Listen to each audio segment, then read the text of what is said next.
Okay, first of all, if you guys don't mind liking, thank you. I made an oopsie. I actually did December 3rd. No, I did December 4th yesterday. I think it was because I was in a rush. I did. See, look, even more clothes on the bed. In the middle of tidying up. My pilot lesson got canceled today. So, in a way, that's a gift because, boy, I've got a lot of stuff to clean. So, yeah, I need to get on that. But yeah, no, I did December 3rd. I did December 4th yesterday, and that was You Don't Own That, and still did one. So I did an oopsie and this. God, that looks horrible. Here. I don't know if that looks better. My face feels weird today. I think it's from all the windburn. That was a weird smile I just did. Philosopher. Okay, so December 3rd, but today's December 4th. The philosopher as an artisan of life and death. Philosophy does not claim to get a person any external possession. To do so would be beyond its field, as wood is to a carpenter, bronze to a sculptor, so our lives are the proper material in the art of living. Philosophy is not some idle pursuit appropriate only for academics or the rich.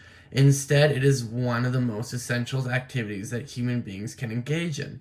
Its purpose, as Henry David Thoreau said a few thousand years after Epictetus, is to help solve problems of life, not to theoretically but practically. This aligns nicely with Cyrano's famous line, to philosophize is to learn how to die. You're not reading these quotes and doing these thought exercises for fun, though they may be enjoyable and it might help lighten you up. Their aim is to help you sculpt and improve your life, all because of us have but one life and one death. We should treat each experience like a sculptor and his chisels, carving until, to paraphrase Michelangelo, we set free the angel in the marble. We are trying to do this difficult thing, living and dying, as well as we can. And to do that, we must remember what we've learned and the wise words we've been given. So I have to, this has nothing to do with the quote, but it's been a weird experience coming back to Winnipeg, and I had a realization. Okay, here's something. People that I barely know, it's like, I went away and I changed a lot, and I came back. And I find, you know what my problem with Winnipeg was? It wasn't ever the city. I love this city. It's like a giant truck stop, and I'm not meaning that in a negative way. It's very easy to get around here. It's very easy to live. You have everything you need. It's a simpler life. Your money goes farther here. It's a great city. And the cold and the harshness, it just makes character. But what my problem it's like this happened 2 nights in a row, and so it is God or the universe telling me something. And I think the end of this, okay, so it was 2 nights in a row. Someone from my past life in Winnipeg hilariously disappointed me. One was a light one where the guy basically admitted that he wanted to go hang out with other people. Me and him made plans. He's like, oh, I'm going to go hang out with these people instead.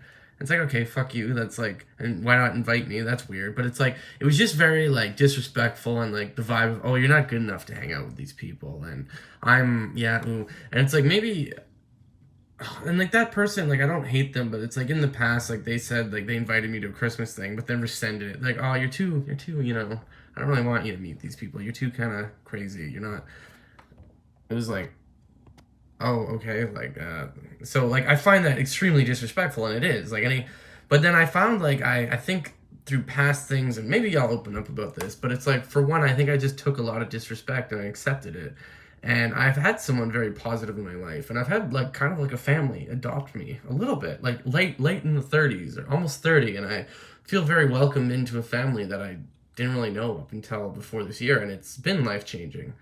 And like just hanging out with this older woman, and she's like a mother figure, and her family has accepted me, and it's like that's who I'm living with right now. Like I tell people I live with my aunt, and I do think of her as an aunt or a mother, but and it's just like living with her and like how well she treats me and treats me like a responsible human being. She encourages me. She doesn't put me down. And it's just like I'm realizing like a lot of my relationships, platonic or not, I took a lot of disrespect, and I just like, oh, this is how it is, and it's not. And I've been cutting ties with people, like not like abruptly, but it's just like, nope, that's like, you treat me like I have people in my family that treat me like I'm 8 still, and I cannot stand that. I don't talk to them anymore. And there's a lot of reasons why. Like, there's certain people in my family I do not associate with. It's a waste of time to talk to because they bring up things from the past that I did in the past. Like, one family member's like, you chased me around the yard with a wiffle bat when you were 12. Okay, that was like 14 years ago. Like, you know what I mean? And and then it's like, okay, so what was weird about these 2 nights is that it was like twice 2 friends disappointed me, and then I went out with people that were almost strangers, and I had a lot of fun. And these people, like, and I thought maybe, oh, it's just a Montreal thing where people are like really nice and welcoming, but these people didn't know me or like the past, or didn't hear rumors about me or gossip. And I found that's what I hated about Winnipeg is like, people, I knew a lot of people, so they judge you based on how you were in middle school, and like, it's like they have that weird vibe, and like, oh, I heard this thing about that guy or this girl, and like, so these people who were like, last night I hung out with people who were mostly immigrants and like very kind, a lot of Latino, Black, Indigenous, and like all folks white, but okay, I don't think that has very much to do with it, but it's people that are like immigrated here and don't know and aren't from the same area of the city, and we all had a fun time. And like, but before that, I was at a dinner with one of my friends, like exploded at me and was like, and we talked for like 3 hours, and I brought up like, oh, I actually told what I just said like to you guys, where I was like, I have someone in my life, a mother figure now, and I think in my last relationships I took disrespect, and I'm realizing that like I put up with things I shouldn't have. And this guy just started like calling me fucking stupid, and like, you're the one that fucking dated them, you're dumb. I said, okay, yeah, I realize that. And he made a grand statement of like, you don't learn from your relationships. You never learned anything. You haven't learned anything. And then and then he was talking about, and then earlier in the evening he was talking about Tim Pool, and I was like, oh, like, I looked that guy up because someone commented on my channel once to say like, oh, I'm like, I could be like a Canadian version of Tim Pool one day. And like, that was cool. Like, I was happy this guy like complimented me, said I was funny, because I actually don't really know a lot about Tim Pool, but when I looked him up, he's a funny comedian that's like political, and he's very successful. So I was like, oh, that's a nice compliment. And this friend was like, well, whoever said that or commented that is a jackass. Who said that? I was like, I don't know. It was a fucking guy on the internet. Like, what? And then he's like, well, you're not. You're nothing. You're nothing compared to him. You never do anything you say you're gonna do. And this guy was just like, and it's funny because all night, this guy's like older in his 50s. When the waitress came, I'd be like, oh, doesn't this guy look like George Clooney? And I'd be like, well, isn't this, like, look at how like in good shape this guy is. Like, I was really propping him up. And like, he was just fucking sitting there and insulting me all night. And like, in the past, I would have been like, oh, well, like, I'm sorry. And I was just like, you know what, man, like, I'm not taking that. I don't like, and I was studying before. I said, I'm busy. I got my pilot stuff. I got this. Fuck off. And like, he was throwing, like, he was like, and you've said things to your girlfriends that are like bad, like stuff I've told him in confidence. And he was saying this shit like really loud, and I don't like attention, and like the tables are looking over. He's like, who gives a fuck what these people say? It's like, well, Winnipeg's a small town, and I don't want the whole world to know all these things. And it's like, he brought up something I said to like a girlfriend of mine like a year ago when we were in a fight, and like, I said something very harsh, and I like totally regret it. And that's what I told him. I was like, fuck, I shouldn't have said this thing. It was really bad. But he's like, if you would have said that to my nieces, I would have fucking killed you. It's like, okay, like, why would you say that? That's a weird thing to say. And it's like, fuck, like, maybe like, there was a context of like what happened too, and like, I didn't just say that out of the blue, but it was like, why are you bringing this up? We're having a nice evening. But this guy just like, I don't know if he was having a bad day, but he just fucking went in on me, and just like, you're fucking, you like, all you do, you just bullshit, and your YouTube channel's nothing, and like, you're not like anything like Tim Pool, and you don't fucking, like, you never do anything you say you're gonna do. And it's like, and the grand statement of like, and he would have no idea if this is true, because he's like, well, you didn't learn anything from any of your relationships. It's like, well, how do you know that? I'm pretty sure I did. Like, I'm pretty sure I felt the pain of things that went wrong, and I learned stuff about myself, and I learned about what I want. Like, how do you know? Like, why are you just sitting there saying all these negative things? He's like, no, because you got into a shitty relationship right after that. I said, yeah, and I left it, like, when I felt like it wasn't working. I left right away. I didn't hold on. So I feel like that means I learned something. No, you're just an idiot. Okay, fine, whatever. And I just said, so to recap, I'm an idiot. And then he said, yeah, I think so. I think that's what the fuck it is. I think he kept saying, you shouldn't date girls. You shouldn't date girls. Maybe the guy has a fucking crush on me. I think so. Maybe it's weird I'm just venting this out. I don't give a shit. But like, I think maybe he's gay and like has a crush on me and doesn't want to admit it because he's from an older generation. Like, that's fine. But like, and I said, like, oh, like, I think I'm gonna really take a break and, like, really focus on me and do all the things. He's like, yeah, I've been saying that. You never do that. You're a fucking liar. You never say anything you say you're gonna do. And I was like, and I even, like, I mentioned, I was like, oh yeah, there's, like, girl, me and her had a good conversation. We exchanged numbers and we're just texting now. And he's like, oh, well, fucking, what happened to, you said you're gonna fucking not date girls. What the fuck? Like, it's like, what the fuck, man? Like, it's just, like, weirdest conversation ever. But it's funny, I had a revelation with someone today, and, like, we realized that, like, oh, this person's probably talking to someone that doesn't like you.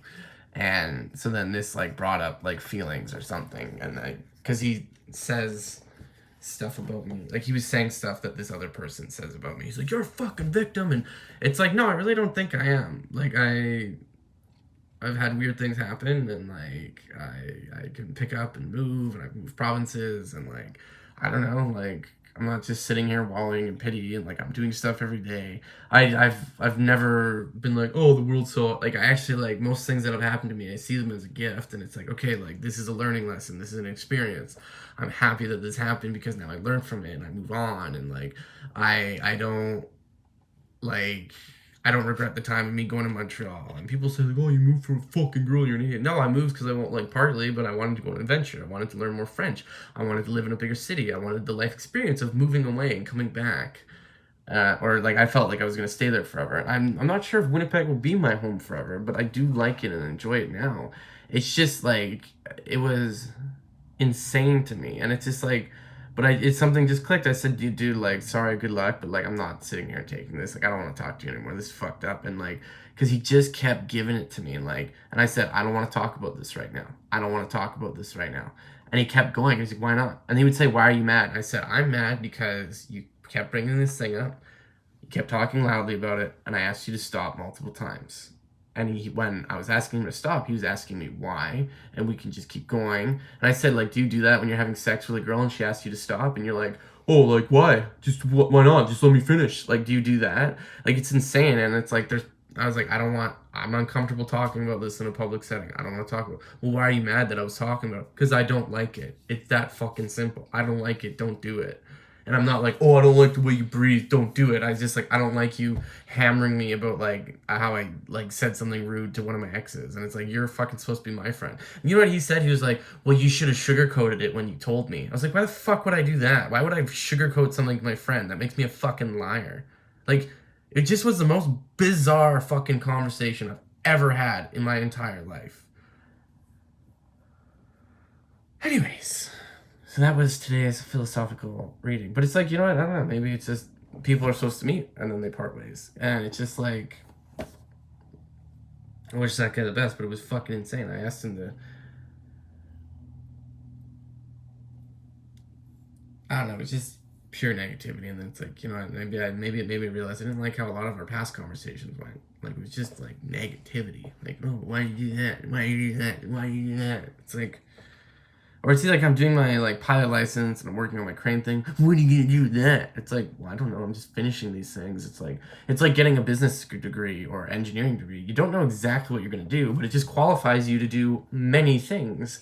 When I have my pilot's license and my commercials pilot's license, it qualifies me to do lots of different jobs.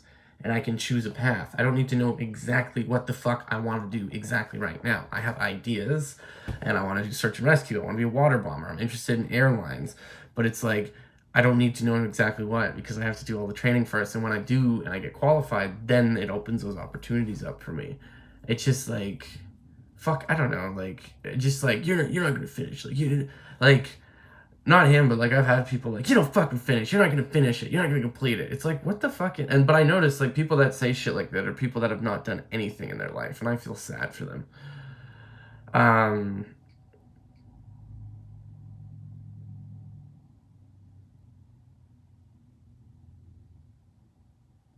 Yeah, anyways, have a good day. Bye.